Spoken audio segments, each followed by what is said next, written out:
Hi, this is Meir speaking to all of you, and this time from my home. I sit down on my couch and I'm contemplating something very, very important. So I'm calling for any one of you to sit down or lie down, breathe deeply.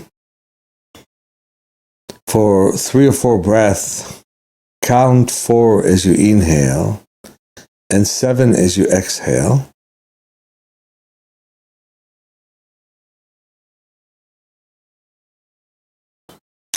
Do it several times, and then let's talk about an important subject. Some of humanity problems are definitely genetic.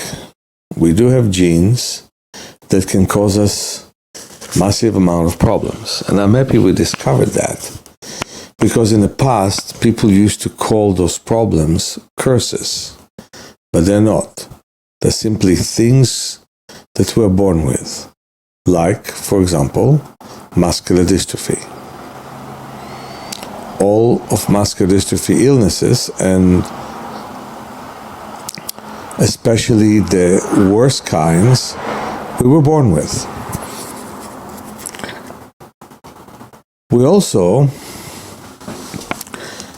are born with genes that can heal the diseases we were born to have.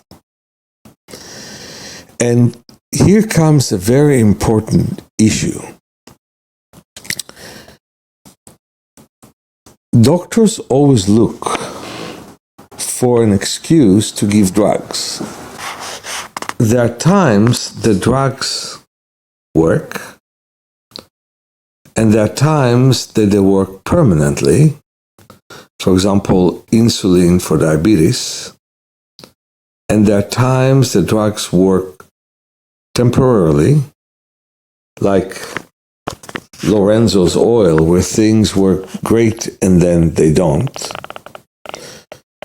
Many of the Parkinson's medications are exactly those kinds of medicines. There are times that medicine works and you have to continuously take more and more medications for them to work out. The best example is headaches and aspirins, where you need to take more and more aspirins if you have repeated headaches. And there are times when medicines don't work at all. But what's common to all medicines, they always have other effects than the ones they are meant to have. We call them side effects, but there could be very major effects that affects the body. And these days, we have to look for a second solution, which might be the first solution, which is more important than medicine. The right movement, the right exercise, and the healing power that the body has from within. The best example I have is natural vision improvement. Medicine could not tell us that most people with nearsightedness or farsightedness were born to have them. All they're telling us is that they have glasses to fix those problems. They don't even look at the reasons of those problems. And they basically isolated and ostracized the Bates teaching from the previous century, where he was trying to find reasons of why we don't see well. And he found many of them. Mental reasons of not wanting to see where we're looking at.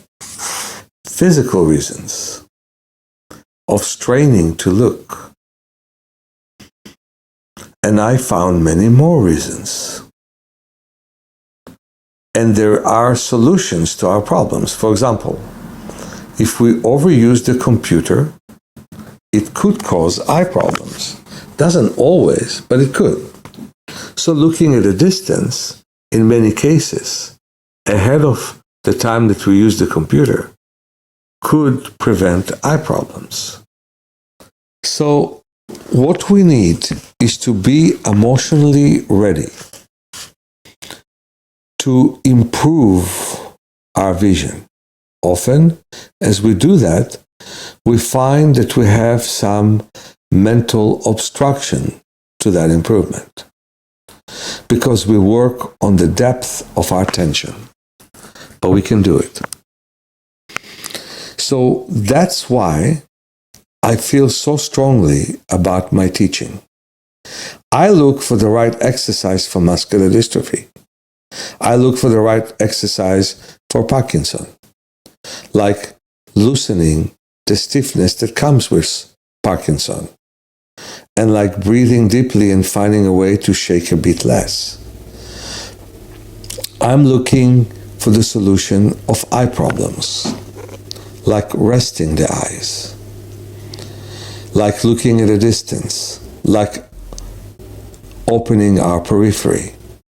So right now, rub your hands, put your hands very gently around your eye orbits, and keep breathing 4 in and 7 out. When you do that, and when your touch is gentle, you may just start with the healing process.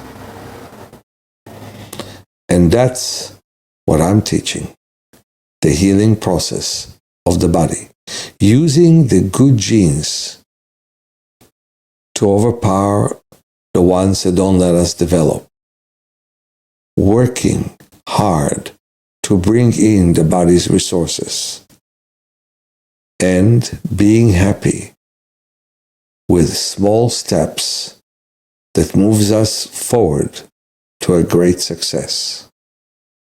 Until next time, your good friend, Meir.